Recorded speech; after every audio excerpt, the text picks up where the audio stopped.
ಹ್ಮ್ ಗಮನಿಸಿ, ನಾವೆಲ್ಲರೂ ಒಂದು ವೈದ್ಯಕೀಯ ರೋಗ ನಿರ್ಣಯದ ಬಗ್ಗೆ ಮಾತನಾಡುವಾಗ ಅಲ್ಲಿ ಒಂದು ನಿರ್ದಿಷ್ಟವಾದ ನಿಖರತೆಯನ್ನು ನಿರೀಕ್ಷಿಸುತ್ತೇವೆ. ಈಗ ನಮ್ಮ ಕೈ ಮೂಳೆ ಮುರಿದಿದೆ ಎಂದಿಟ್ಕೊಳ್ಳಿ. ಎಕ್ಸ್ರೇ ತೆಗೆದಾಗ ಆ ಬಿರುಕು ಖರಾರುವಾಗಿ ಸ್ಪಷ್ಟವಾಗಿ ಕಪ್ಪು ಮತ್ತು ಬಿಳುಕಿನಲ್ಲಿ ಕಾಣುತ್ತೆ. ಹೌದು, ವೈದ್ಯರು ಅದರತ್ತ ಬೊಟ್ಟು ಮಾಡಿ ಇಲ್ಲಿದೆ ಸಮಸ್ಯೆ ಎನ್ನುತ್ತಾರೆ. ಅದು ತುಂಬಾ ನೇರವಾಗಿರುತ್ತೆ. ಖಂಡಿತ, ನಾವದನ್ನು ನೋಡ್ತೇವೆ ಮತ್ತು ತಕ್ಷಣ ಒಪ್ಕೊಳ್ತೇವೆ. ಮುರಿದಿದೆಯೋ ಅಥವಾ ಇಲ್ಲವೋ ಅನ್ನೋದು ಕಣ್ಣಿಗೆ ಸ್ಪಷ್ಟವಾಗಿ ಗೋಚರಿಸುತ್ತೆ ಅಲ್ವಾ? ಇದರಲ್ಲಿ ಯಾವುದೇ ಗೊಂದಲ ಇರೋದಿಲ್ಲ. ಹೌದು, ಮತ್ತು ಅದು ನಮಗೆ ಒಂದು ರೀತಿಯ ನೆಮ್ಮದಿ ಕೊಡುತ್ತೆ. ಏಕೆಂದ್ರೆ ವಿಷಯಗಳು ನಮಗೆ ಕಣ್ಣಿಗೆ ಕಾಣಬೇಕು, ತರ್ಕಬದ್ಧವಾಗಿ ವರ್ಗೀಕರಿಸಲು ಸಾಧ್ಯವಾಗಬೇಕು ಅಂತ ನಾವು ಮನುಷ್ಯರು ಸದಾ ಬಯಸ್ತೇವೆ. ಆದರೆ ಒಮ್ಮೆ ನಾವು ನಮ್ಮ ಅಸ್ತಿತ್ವದ ಈ ಜಗತ್ತಿನ ವಾಸ್ತವಿಕತೆಯ ರೋಗ ನಿರ್ಣಯ ಮಾಡಲು ಹೊರಟ್ರೆ, ಆ ಎಕ್ಸ್ರೇ ಯಂತ್ರ ಇದ್ದಕ್ಕಿದ್ದಂತೆ ಕೆಲಸ ಮಾಡುವುದನ್ನೇ ನಿಲ್ಲಿಸುತ್ತದೆ. ನಿಜ. ನಾವಾಗ ಒಂದು ಅತ್ಯಂತ ನಿಗೂಢವಾದ ಮಸುಕಾದ ತಾತ್ವಿಕ ಭೂಪ್ರದೇಶಕ್ಕೆ ಕಾಲಿಡುತ್ತೇವೆ. ದಿ ಡಿಬೇಟ್ ಕಾರ್ಯಕ್ರಮಕ್ಕೆ ಸ್ವಾಗತ. ಭೌತಿಕ ಸುಖ ಅಥವಾ ಇಹಸುಖ ಹಾಗೂ ಶಾಶ್ವತವಾದ ಪರಸುಖದ ನಡುವಿನ ವ್ಯತ್ಯಾಸವೇನು? ನಾವು ಕಾಣುವ ಈ ಜಗತ್ತು ಮತ್ತು ಸಂಸಾರವು ಕೇವಲ ಒಂದು ಕಾಲ್ಪನಿಕ ಭ್ರಮೆಯೇ, ಅಂದರೆ ಮಿಥ್ಯೆಯೇ, ಅಥವಾ ಎಂದಿಗೂ ಭೇದಿಸಲಾಗದ ಕಠೋರ ಸತ್ಯವೇ ಎಂಬ ಅತ್ಯಂತ ಮೂಲಭೂತ ಪ್ರಶ್ನೆಯನ್ನು ನಾವಿಂದು ವಿಶ್ಲೇಷಿಸಲಿದ್ದೇವೆ. ಇದೊಂದು ಅತ್ಯಂತ ಗಹನವಾದ ಜಿಜ್ಞಾಸೆ, ಅಂದರೆ ಮನುಕುಲವನ್ನು ಶತಮಾನಗಳಿಂದ ಕಾಡುತ್ತಿರುವ ಪ್ರಶ್ನೆ ಇದು.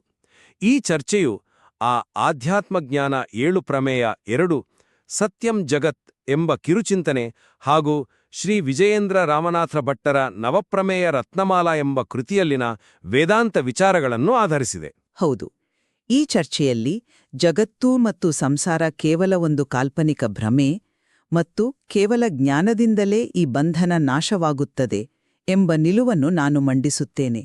ಅಂದರೆ ಅಜ್ಞಾನವೇ ನಮ್ಮ ಸಮಸ್ಯೆಯ ಮೂಲ ಮತ್ತು ಜ್ಞಾನವೇ ಅದಕ್ಕಿರುವ ಏಕೈಕ ಮದ್ದು ಎಂಬುದು ನನ್ನ ವಾದ. ಮತ್ತು ನಾನು ಇದಕ್ಕೆ ಪೂರಕವಾದ ಆದರೆ ಸಂಪೂರ್ಣ ಭಿನ್ನವಾದ ದೃಷ್ಟಿಕೋನವನ್ನು ನಿಮ್ಮ ಮುಂದಿಡಲಿದ್ದೇನೆ. ಜಗತ್ತು ಸತ್ಯ, ಅದೊಂದು ಭ್ರಮೆ ಅಲ್ಲ. ಹಾಗೂ ಈ ಭವಬಂಧನದಿಂದ ಮುಕ್ತರಾಗಲು ಕೇವಲ ಜ್ಞಾನ ಸಾಲದು, ಬದಲಾಗಿ ಪರಮಾತ್ಮನ ಪರಮ ಅನುಗ್ರಹವೇ ಅಂತಿಮ ಸಾಧನ ಎಂಬ ವಾದವನ್ನು ನಾನು ಪ್ರತಿನಿಧಿಸುತ್ತೇನೆ. ದೈವಿಕ ಹಸ್ತಕ್ಷೇಪ ಬೇಕು ಅಂತೀರಾ? ಖಂಡಿತ. ವಾಸ್ತವವನ್ನು ಕೇವಲ ಅರಿತರೆ ಸಾಲದು, ಆ ವಾಸ್ತವದ ಬಂಧನದಿಂದ ಬಿಡಿಸಿಕೊಳ್ಳಲು ಅನುಗ್ರಹ ಬೇಕೇ ಬೇಕು ಎಂಬುದು ನನ್ನ ನಿಲುವು. ಅತ್ಯುತ್ತಮ. ಈಗ ನನ್ನ ವಾದ ಏನೆಂದರೆ, ಮೂಲ ಪಠ್ಯದಲ್ಲಿಯೇ ಉಲ್ಲೇಖಿಸಿರುವ ವಿರೋಧಿ ವ್ಯಾಖ್ಯಾನದ ಆಧಾರದ ಮೇಲೆ ನಾವು ಗಮನಿಸುವುದಾದರೆ, ಜೀವಾತ್ಮನ ವಾಸ್ತವಿಕ ಸ್ವರೂಪವು ಮೂಲತಃ ನಿರ್ಗುಣ ಹಾಗೂ ನಿರ್ವಿಶೇಷವಾಗಿದೆ. ಅಂದ್ರೆ ಜೀವಾತ್ಮನಿಗೆ ಯಾವುದೇ ಲೌಕಿಕ ಗುಣಗಳಾಗಲಿ ಮಿತಿಗಳಾಗಲಿ ಇಲ್ಲ. ಪ್ರಸ್ತುತ ನಾವು ಕಾಣುತ್ತಿರುವ ಈ ಇಹಸುಖ, ದುಃಖ, ಕಷ್ಟ, ಕಾರ್ಪಣ್ಯ ಮತ್ತು ಸಂಸಾರದ ಪ್ರಪಂಚವು ವಾಸ್ತವಿಕವಲ್ಲ. ಅವೆಲ್ಲವೂ ಕೇವಲ ಕಾಲ್ಪನಿಕ ಅಥವಾ ಮಿಥ್ಯೆ. ಇದಕ್ಕೆ ಒಂದು ಸರಳ ಮತ್ತು ನೇರ ತರ್ಕವಿದೆ. ಅಜ್ಞಾನದಿಂದಲೇ ಈ ಭ್ರಮೆ ಸೃಷ್ಟಿಯಾಗಿದೆ. ನಮಗೆ ನಮ್ಮ ನಿಜ ಸ್ವರೂಪ ಗೊತ್ತಿಲ್ಲದಿರುವುದೇ ಈ ಇಹಲೋಕದ ನಾಟಕಕ್ಕೆ ಕಾರಣ. ಅಂದ್ರೆ ಜ್ಞಾನದಿಂದಲೇ ನಾಟಕ ಅಂತ್ಯವಾಗುತ್ತೆ ಅಂತ ನಿಮ್ಮ ವಾದನ? ನಿಖರವಾಗಿ, ಜ್ಞಾನ ಉಂಟಾದಾಗ ಅಜ್ಞಾನವು ಸಹಜವಾಗೇ ನಾಶವಾಗುತ್ತದೆ. ಆದ್ದರಿಂದ ಪರಬ್ರಹ್ಮದ ಬಗೆಗಿನ ಬ್ರಹ್ಮಜ್ಞಾನದಿಂದಲೇ ಈ ಸಂಸಾರದ ಭ್ರಮೆ ಕಳಚಿಬೀಳುತ್ತದೆ. ಅಜ್ಞಾನದ ನಾಶಕ್ಕೆ ಜ್ಞಾನದ ಆಗಮನವೇ ಸಾಕು. ಇದಕ್ಕೆ ಬೇರೆ ಯಾವುದೇ ಬಾಹ್ಯ ಶಕ್ತಿಯ ಅಥವಾ ನೀವು ಹೇಳುವಂತೆ ಆ ದೈವಿಕ ಅನುಗ್ರಹದ ಅಗತ್ಯವಿಲ್ಲ ಎಂಬುದು ನನ್ನ ಪ್ರಬಲವಾದ ವಾದ. ನೀವು ಮಂಡಿಸಿದ ತರ್ಕದ ಹರಿವು ನನಗೆ ಅರ್ಥವಾಗುತ್ತಿದೆ. ಆದರೆ ನಾನು ಇದನ್ನು ಬೇರೆಯದೇ ಆದ ರೀತಿಯಲ್ಲಿ ವಿಶ್ಲೇಷಿಸುತ್ತೇನೆ.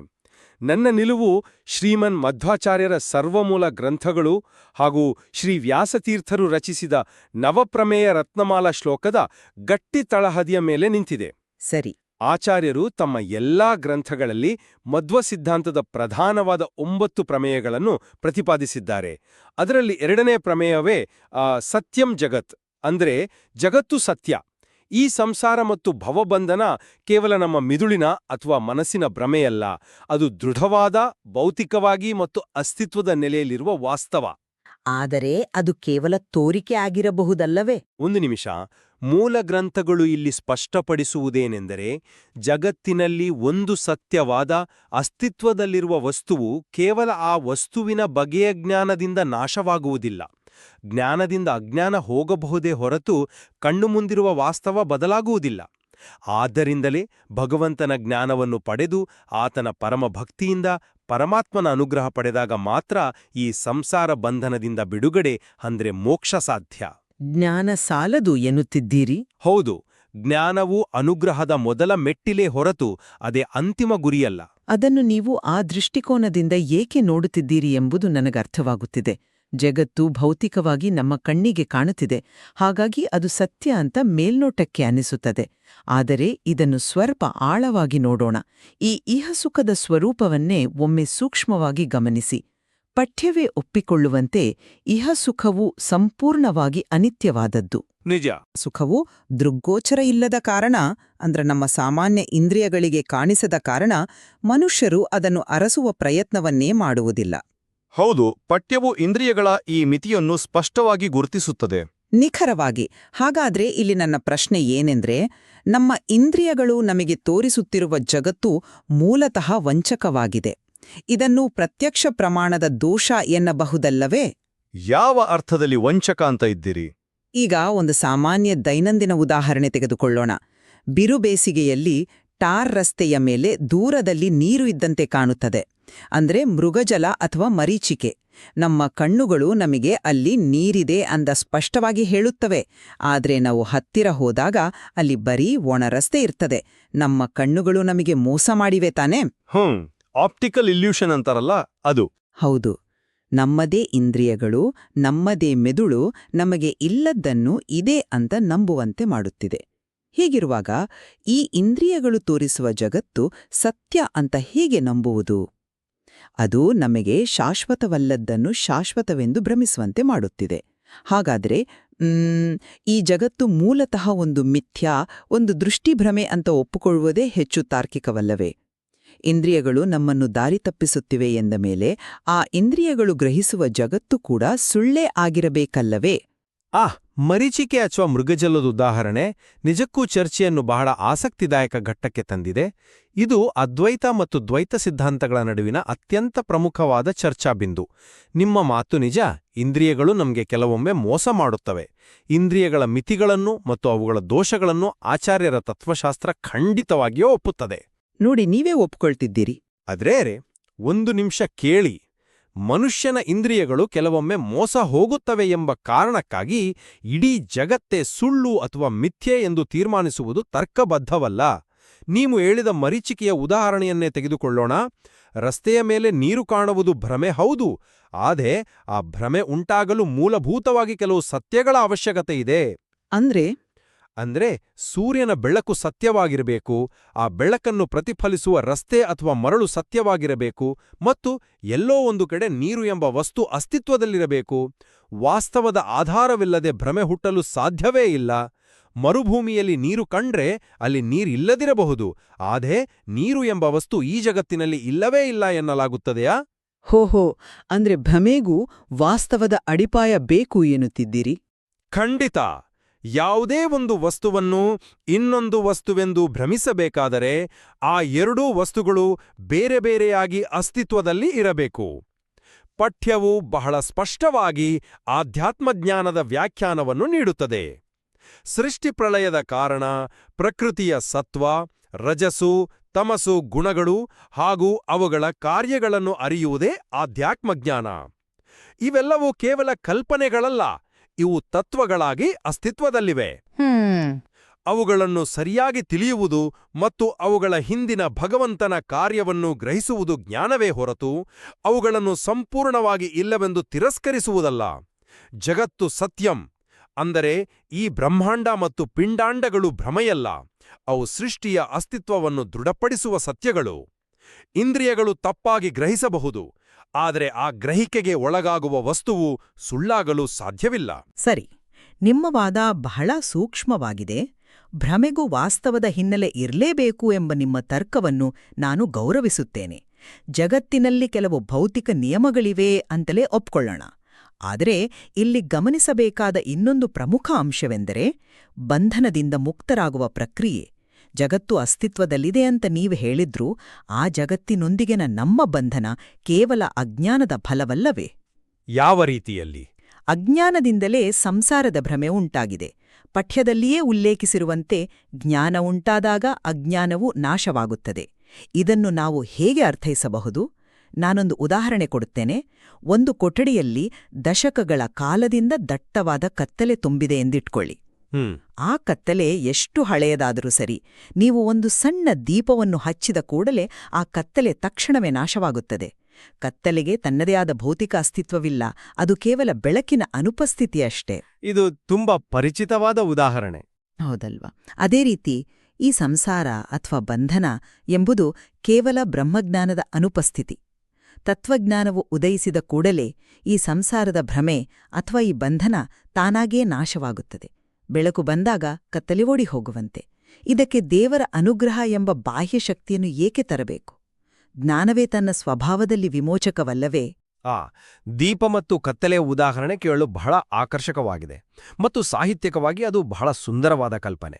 ಆದರೆ ತತ್ವಶಾಸ್ತ್ರದ ಕಠಿಣ ಒರೆಗಲ್ಲಿಗೆ ಹಚ್ಚಿದಾಗ ಅದು ವಾಸ್ತವಿಕ ಸಂಸಾರ ಬಂಧನಕ್ಕೆ ಅನ್ವಯಿಸುವುದಿಲ್ಲವೇ? ಯಾಕೆ? ಪಠ್ಯವು ಈ ನಿಲುವನ್ನು, ಅಂದರೆ ಕೇವಲ ಜ್ಞಾನದಿಂದಲೇ ಸಂಸಾರ ನಾಶವಾಗುತ್ತದೆ ಎಂಬ ವಾದವನ್ನು ಬಹಳ ಸ್ಪಷ್ಟವಾಗಿ ಮತ್ತು ತಾರ್ಕಿಕವಾಗಿ ತಿರಸ್ಕರಿಸುತ್ತದೆ. ಏಕೆಂದರೆ ಸಂಸಾರವೆಂಬುದು ಕತ್ತಲೆಯಂತೆ ಕೇವಲ ಅಭಾವ ರೂಪದಲ್ಲ, ಆಬ್ಸೆನ್ಸ್ ಆಫ್ ಸಮಥಿಂಗ್ ಅಂತೀವಲ್ಲ, ಹಾಗಿಲ್ಲ. ಸರಿ. ಪಠ್ಯದ ಪ್ರಕಾರ ಜ್ಞಾನದಿಂದ ಅಜ್ಞಾನ ಹೋಗಬಹುದೇ ಹೊರತು ಸತ್ಯವಾದ ವಸ್ತು ನಾಶವಾಗುವುದಿಲ್ಲ.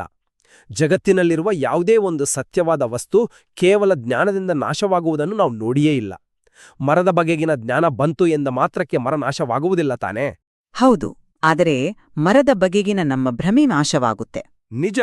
ಆದರೆ ಜ್ಞಾನದಿಂದ ನಾಶವಾಗುವ ವಸ್ತುಗಳೆಲ್ಲವೂ ಕಾಲ್ಪನಿಕವೇ ಆಗಿರ್ತವೆ. ಆದರೆ ಈ ಸಂಸಾರ ಕಾಲ್ಪನಿಕವಲ್ಲ. ಇಲ್ಲಿ ಮೂಲ ಗ್ರಂಥಗಳಲ್ಲಿ ಬಳಸಿರುವ ಅತ್ಯಂತ ಪ್ರಬಲವಾದ ಕಾರಾಗೃಹ ಅಥವಾ ಜೈಲಿನ ಉದಾಹರಣೆಯನ್ನು ನಾವು ಬಹಳ ಎಚ್ಚರಿಕೆಯಿಂದ ಗಮನಿಸಬೇಕು. ಕಾರಾಗೃಹದ ಉದಾಹರಣೆ, ಅದನ್ನು ಹೇಗೆ ವಿಶ್ಲೇಷಿಸುತ್ತೀರಿ? ಕತ್ತಲೆಯ ಉದಾಹರಣೆಗಿಂತ ಇದು ಹೇಗೆ ಭಿನ್ನ? ಬಹಳ ಭಿನ್ನವಾಗಿದೆ. ಒಬ್ಬ ವ್ಯಕ್ತಿ ಜೈಲಿನಲ್ಲಿದ್ದಾನೆ ಎಂದಿಟ್ಕೊಳ್ಳಿ. ಆತ ಅಜ್ಞಾನದಲ್ಲಿರುವಾಗ ಇದನ್ನು ಅರಮನೆ ಅಂತ ಭಾವಿಸಿರ್ಬೋದು. ಆದರೆ ಕ್ರಮೇಣ ಆತನಿಗೆ ತಾನು ಜೈಲಿನಲ್ಲಿ ಇದ್ದೇನೆ, ಈ ಗೋಡೆಗಳು ಕಲ್ಲಿನಿಂದಾಗಿವೆ, ಕಿಟಕಿಗಳಿಗೆ ಕಬ್ಬಿಣದ ಸರಳುಗಳಿವೆ, ಇದು ಖಂಡಿತವಾಗಿಯೂ ಬಂಧನ ಎಂಬ ಜ್ಞಾನ ಬರುತ್ತದೆ. ಆತನಿಗೆ ಜ್ಞಾನ ಬಂದೊಡನೆ ಆತ ಬಿಡುಗಡೆಯಾಗುತ್ತಾನೆಯೇ? ಇಲ್ಲ, ಭೌತಿಕವಾಗಿ ಇಲ್ಲ. ನಿಖರವಾಗಿ ತಾನು ಬಂದಿಯಾಗಿದ್ದೇನೆ ಎಂಬ ಜ್ಞಾನ ಆತನಿಗೆ ಅರಿವನ್ನು ಮೂಡಿಸಬಹುದೇ ಹೊರತು ಆ ಜ್ಞಾನವೇ ಜೈಲಿನ ಬೀಗವನ್ನು ಒಡೆಯುವುದಿಲ್ಲ. ಆ ಜೈಲಿನ ಗೋಡೆಗಳು ಕತ್ತಲೆಯಂತೆ ಕಲ್ಪನೆಯಲ್ಲ, ಅವು ವಾಸ್ತವಿಕ. ಆ ಜೈಲಿನಿಂದ ಬಿಡುಗಡೆಯಾಗಲು ಆತನಿಗೆ ಆ ಜೈಲಿನ ಅಧಿಕಾರಿಗಳ ಅಥವಾ ಆಡಳಿತದ ಕೃಪೆ ಮತ್ತು ಅಧಿಕೃತ ಅನುಮತಿ ಬೇಕೇ ಬೇಕು. ಅಂದೇ ದೇವರನ್ನು ಅಧಿಕಾರಿಗೆ ಹೋಲಿಸುತ್ತಿದ್ದೀರಾ? ಹೌದು. ಅದೇ ರೀತಿ ಈ ಸಂಸಾರ ಎಂಬುದು ಸತ್ಯವಾದ ಒಂದು ಕಾರಾಗೃಹ. ಇಲ್ಲಿಂದ ಬಿಡುಗಡೆಯಾಗಲು ಕೇವಲ ನಾನು ಬಂಧಿ ಎಂಬ ಜ್ಞಾನವಿದ್ದರೆ ಸಾಲದು. ಆ ಜಗನ್ಯಾಮಕನಾದ ದೇವರ ಅನುಗ್ರಹವೇ ಅಂತಿಮ ಸಾಧನ. ಭಗವಂತನ ಅರಿವು, ಆತನ ಮೇಲಿನ ಭಕ್ತಿ ಮತ್ತು ತನ್ಮೂಲಕ ಸಿಗುವ ಆತನ ಕೃಪೆಯಿಂದ ಮಾತ್ರ ಬಿಡುಗಡೆ. ಜ್ಞಾನವು ಕೇವಲ ಆ ಅನುಗ್ರಹವನ್ನು ಪಡೆಯಲು ಇರುವ ಒಂದು ಮಾರ್ಗವಷ್ಟೇ, ಹೊರತು ಜ್ಞಾನವೇ ಬಿಡುಗಡೆಯ ಅಂತಿಮ ಕಾರಣವಲ್ಲ. ಕಾರಾಗೃಹದ ರೂಪಕ ನಿಜಕ್ಕೂ ಅತ್ಯಂತ ಆಳವಾದದ್ದು. ಅದು ವಾಸ್ತವದ ಯಂತ್ರಶಾಸ್ತ್ರವನ್ನು ಬಹಳ ಚೆನ್ನಾಗಿ ವಿವರಿಸುತ್ತದೆ. ಆದರೆ ನಾನು ಆ ಕಾರಾಗೃಹದ ಸ್ವರೂಪವನ್ನೇ ಪ್ರಶ್ನಿಸುತ್ತಿದ್ದೇನೆ. ಒಂದು ವೇಳೆ ಆ ಕಾರಾಗೃಹವು ನಮ್ಮ ಅಜ್ಞಾನದಿಂದಲೇ ನಿರ್ಮಾಣವಾದ ಕನಸಿನ ಜೈಲಾಗಿದ್ದರೆ ಏನು ಕಥೆ? ರಾತ್ರಿ ನಾವು ನಿದ್ರೆಯಲ್ಲಿರುವಾಗ ಕನಸಿನಲ್ಲಿ ನಾವೊಂದು ಜೈಲಿನಲ್ಲಿ ಬಂದಿಯಾಗಿದ್ದೇವೆ ಅಂತ ಭಾವಿಸ್ತೇವೆ. ಆ ಕನಸಿನಲ್ಲಿ ನಮಗೆ ಭಯವಾಗುತ್ತದೆ, ಬಿಡುಗಡೆಯ ಹಂಬಲವಿರುತ್ತದೆ.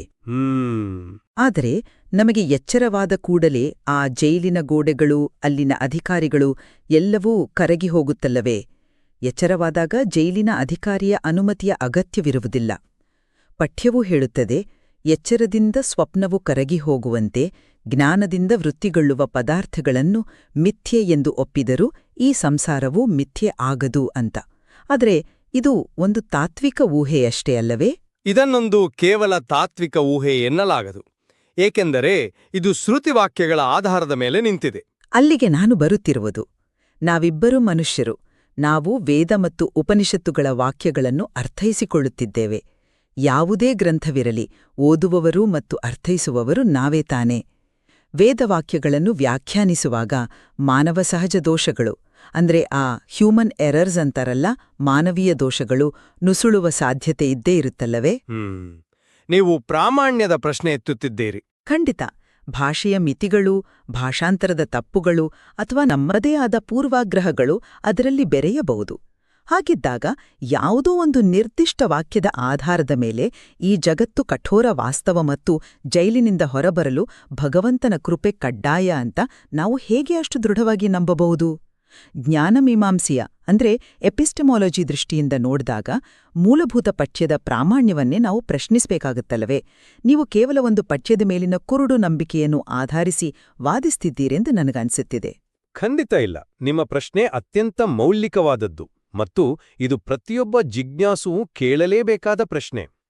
ಯಾವುದೇ ತತ್ವವನ್ನು ಒಪ್ಪಿಕೊಳ್ಳುವ ಮುನ್ನ ಅದರ ಮೂಲದ ಪ್ರಾಮಾಣ್ಯವನ್ನು ಪ್ರಶ್ನಿಸುವುದು ಜಿಜ್ಞಾಸೆಯ ಮೊದಲ ಹಂತ.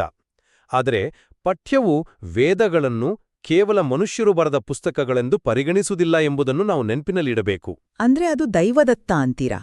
ವೇದಗಳು ಅಪೌರುಷೇಯ, ಅಂದ್ರೆ ಅವು ಮಾನವ ನಿರ್ಮಿತವಲ್ಲ ಅಂತ ಆಚಾರ್ಯರ ತತ್ವಶಾಸ್ತ್ರ ಸ್ಪಷ್ಟವಾಗಿ ವ್ಯಾಖ್ಯಾನಿಸುತ್ತೆ.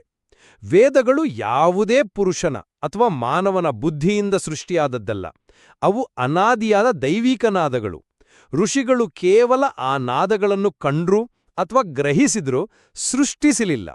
ಅಪೌರುಷೇಯವಾದದ್ರಿಂದಲೇ ವೇದಗಳಲ್ಲಿ ಮಾನವೀಯ ದೋಷಕ್ಕೆ ಅಥವಾ ಹ್ಯೂಮನ್ ಎರರ್ಸ್ಗೆ ಅವಕಾಶವೇ ಇಲ್ಲ. ವೇದಗಳಲ್ಲಿ ಹೇಳಿದ ವಿಷಯಗಳು ತಪ್ಪು ಎನ್ನುವುದಕ್ಕೆ ಯಾವ ಆಧಾರವೂ ಇಲ್ಲ. ಆದ್ರಿಂದ ಅದು ಸ್ವತಃ ಪ್ರಮಾಣವಾಗಿದೆ.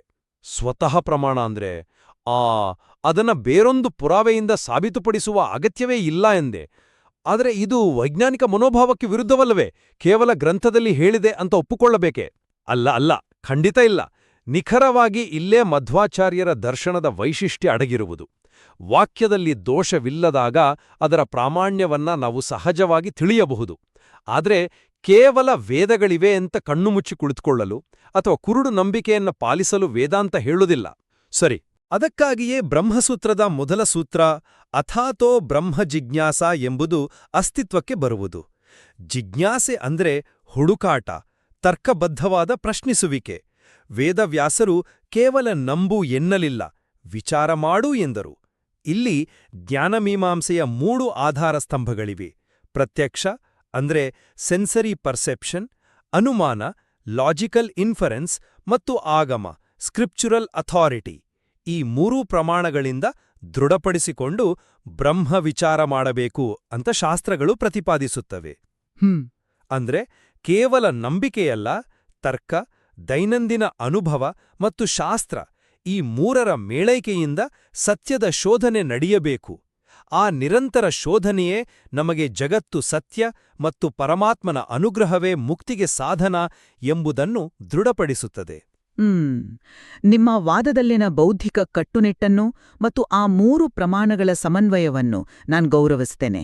ಬ್ರಹ್ಮ ಜಿಜ್ಞಾಸೆ ಅಂದ್ರೆ ನಿರಂತರವಾದ ಶೋಧನೆ ಮತ್ತು ತರ್ಕಬದ್ಧ ವಿಚಾರಣೆ ಅಗತ್ಯ ಎಂಬುದನ್ನು ನಾನು ಒಪ್ಪುತ್ತೇನೆ. ಅದೇ 1 ನಿಮಿಷ ಯೋಚಿಸಿ, ಜಗತ್ತು ಸತ್ಯ ಅಂತ ಒಪ್ಕೊಂಡ್ರೆ ಅದರಲ್ಲಿರುವ ದುಃಖವೂ ಸತ್ಯವಾಗುತ್ತಲ್ವಾ? ಅದು ವಾಸ್ತವಿಕವಷ್ಟೇ. ಅಂದ್ರೆ ಈ ಪ್ರಪಂಚದ ದುಃಖ ಶಾಶ್ವತ ಅಂತ ನೀವು ಒಪ್ಕೊಳ್ಳೋದಾದ್ರೆ ಅದಕ್ಕಿಂತ ನಿರಾಶಾದಾಯಕ ವಿಚಾರ ಇನ್ನೊಂದಿಲ್ಲ. ಜೀವಾತ್ಮನು ನಿರಂತರ ಪ್ರಕಾಶಮಾನನಾಗಿದ್ದಾನೆ. ಪಠ್ಯವಲಿಯೇ ಹೇಳಿರುವಂತೆ ನಮ್ಮ ಜ್ಞಾನವು ನಮಗೆ ಯಾವಾಗಲೂ ಇರುವಾಗ ಈ ಲೌಕಿಕ ಸಂಸಾರದಲ್ಲಿ ನಮ್ಮ ಆತ್ಮನ ನಿಜ ಸ್ವರೂಪ ನಮಗೆ ಏಕೆ ತಿಳಿಯುತ್ತಿಲ್ಲ? ಏಕೆಂದ್ರೆ ವಾಸ್ತವಿಕ ಸ್ವರೂಪವು ನಿರ್ಗುಣವಾಗಿದೆ. ನಾನ್ ಹೇಳಬಯಸುವುದೇನೆಂದ್ರೆ, ಜಗತ್ತಿನ್ನು ಸತ್ಯ ಎಂದು ಒಪ್ಪಿಕೊಳ್ಳುವುದು ನಮ್ಮನ್ನು ಶಾಶ್ವತವಾಗಿ ಭೌತಿಕ ಮಿತಿಗಳಿಗೆ ಕಟ್ಟಿಹಾಕುತ್ತದೆ. ಮಿಥ್ಯೆ ಅಂತ ಅರಿತಾಗ ಮಾತ್ರ ನಾವು ಆ ಮಿತಿಗಳಿಂದ ಸಂಪೂರ್ಣವಾಗಿ ಮಾನಸಿಕವಾಗಿ ಮತ್ತು ಆಧ್ಯಾತ್ಮಿಕವಾಗಿ ಕಳಚಿಕೊಳ್ಳಲು ಸಾಧ್ಯ. ಜ್ಞಾನವೇ ಆ ಕಳಚಿಕೊಳ್ಳುವಿಕೆಯ ಪ್ರಕ್ರಿಯೆ. ಜ್ಞಾನ ಪ್ರಾಪ್ತಿಯಾದಾಗ ನಾನು ಈ ದೇಹವಲ್ಲ, ಈ ಜಗತ್ತಲ್ಲ, ಇದೆಲ್ಲವೂ ಒಂದು ನಾಟಕ ಎಂಬ ಅರಿವು ಮೂಡಿದಾಗ ಆ ಸಂಸಾರದ ದುಃಖ ತನ್ನಿಂದ ತಾನೇ ಶೂನ್ಯವಾಗುತ್ತದೆ. ಅದು ನಿರಾಶಾದಾಯಕ ಅಲ್ಲ, ಅದು ವಾಸ್ತವಿಕ. ನೀವು ಹೇಳುವ ನಾನು ಕೇವಲ ಈ ದೇಹವಲ್ಲ ಎಂಬ ಅರಿವು ಅತಿ ಮುಖ್ಯ. ಆದರೆ ಅದು ಆಧ್ಯಾತ್ಮಿಕ ಪಯಣದ ಅಂತ್ಯವಲ್ಲ, ಕೇವಲ ಆರಂಭವಷ್ಟೇ. ಜಗತ್ತು ಸತ್ಯ ಎಂದ ಮಾತ್ರಕ್ಕೆ ನಾವು ದುಃಖಕ್ಕೆ ಶಾಶ್ವತವಾಗಿ ಕಟ್ಟಿಹಾಕಲ್ಪಡುತ್ತೇವೆ ಎಂದರ್ಥವಲ್ಲ. ಬದಲಾಗಿ ಜಗತ್ತು ಸತ್ಯವೆಂದು ಒಪ್ಪಿದಾಗಲೇ ಇಲ್ಲಿರುವ ಸಾಧನಗಳನ್ನು ಅಂದ್ರೆ ನಮ್ಮ ದೇಹ, ಮನಸ್ಸು, ಇಂದ್ರಿಯವಾಳನ್ನು ಉತ್ತಮ ಉದ್ದೇಶಗಳಿಗೆ, ಪರಮಾತ್ಮನ ಸೇವೆಗೆ ಮತ್ತು ಜ್ಞಾನ ಸಂಪಾದನೆಗೆ ಬಳಸಿಕೊಳ್ಳಲು ಸಾಧ್ಯವಾಗುತ್ತದೆ. ಓ, ಅಂದ್ರೆ ಸಾಧನೆಗೆ ಜಗತ್ತು ಬೇಕು. ಖಂಡಿತ. ಜಗತ್ತು ಮಿಥ್ಯೆ ಎಂದರೆ ನಮ್ಮ ಸಾಧನೆಯೂ ಮಿಥ್ಯೆ, ನಾವು ಮಾಡುವ ವೇದಾಧ್ಯಯನವೂ ಮಿಥ್ಯೆ, ಆ ಭಗವಂತನೂ ಮಿಥ್ಯೆ ಎಂದಾಗ್ಬಿಡುತ್ತದೆ.